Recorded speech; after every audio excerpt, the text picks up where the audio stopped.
Yeah, underwater hockey is my favorite sport. When you tell people that you play underwater hockey, they're like, that no one knows what it is. I really like doing sports, but typically it needs to be something where I'm chasing something, kicking someone, doing. And it's neat to get that opportunity to meet new people, and a lot of them are very interesting. Oh. Jimmy, sit. So since I started playing, I've probably been to about 3 tournaments a year, and so I've been playing for about 10, 11 years. So most of the time, the standard team is 6-on-6.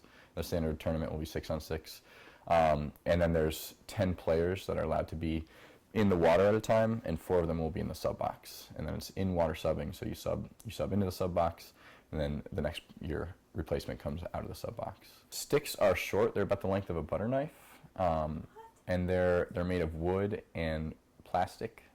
I think the puck's about 4 pounds.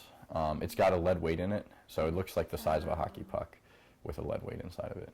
My now husband introduced me to the sport. We were dating, and I love to swim. I was a swimmer all my life, but I hate snorkels. So I said I would go one time, just once.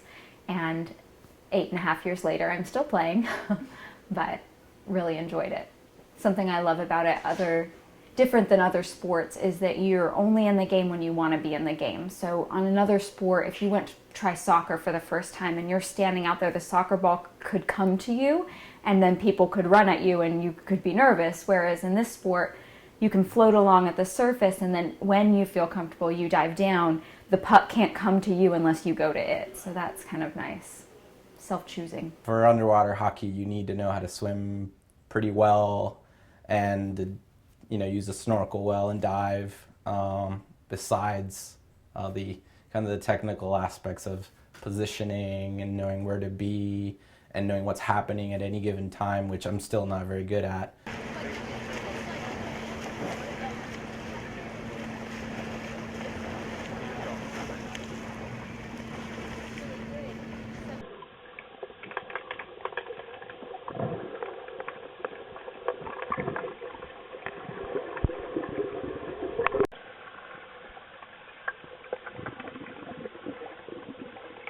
It's so hard to learn that technical side of it because you can't talk to each other while you're playing, because obviously you have a snorkel in your mouth and you're going underwater.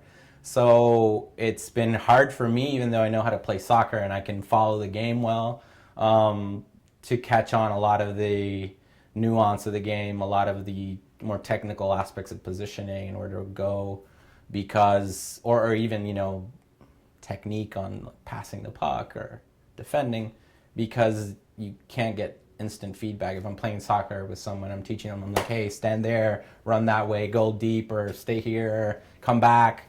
Nobody can tell you anything. And so it's funny, I'll always joke with them because, somebody will score a point, then you go back to the wall and they're like, hey, remember 5 minutes ago when you were over in that side of the pool, you did this and you were supposed to do that. And it's hard to keep track. It's hard to give instant feedback to people. So there is a bit of a learning curve. I only played for like a year and I took a little time off, but I'm starting back up again. Honestly, what makes it fun, like here for me, really, was like the people that were involved in it. They're all really nice and really like helpful and friendly, and they're just like really nice people, really funny. So we were like always laughing the whole week. I think it's filled with great people. I find the hockey community, so when we do go to tournaments or when we travel, we often stop at underwater hockey teams. So we've played underwater hockey in Italy and Belgium and France. We've played all over. There's been a lot of team stories. So if you think about when a time, 6 years ago, that one of our players had this miracle play and people still bring it up over and over. The hand of God came out in 2006 in Minnesota. So right now, the only way it's a spectator sport is if you have windows in the sides, or if there's, which is more common in the States, you have a camera underwater.